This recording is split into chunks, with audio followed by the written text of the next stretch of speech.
Assalamualaikum, GSN, GSI, GM Sayyid. Asif Zardari अॼु parliament जे गॾियल इजलास में जेका तक़रीर कई आहे त कैनालनि सां मां मुतफ़िक़ न आहियां। ही उहो ज़रदारी आहे सिंध वासियो जंहिं 8 जुलाई 2024 ते इहे 6 गैर क़ानूनी कैनाल कढण जो फ़ैसिलो कयो।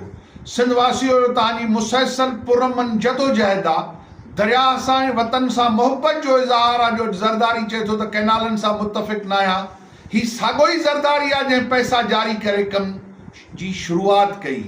मां अव्हांखे अर्ज़ु कंदुसि त हिननि ते तेसिताईं एतबार न आहे ज़रदारी, शहबाज शरीफ़ ऐं बिलावल ते जेसिताईं वफ़ाक़ी सरकार कैनालनि जे ख़ात्मे जो ऐलान नथी करे, उनजो सरकारी नोटिफिकेशन नथो निकिरे, तेसिताईं शागिर्द, पोरियत, वकील, हारी पंहिंजी जदोजहद क़ौम परस्त कारकुनो, धरती जा फर्ज़ंदो, न्याणियूं, भेनरूं, भाउरो, रोडनि ते ही पुरमन जदोजहद जारी रहे।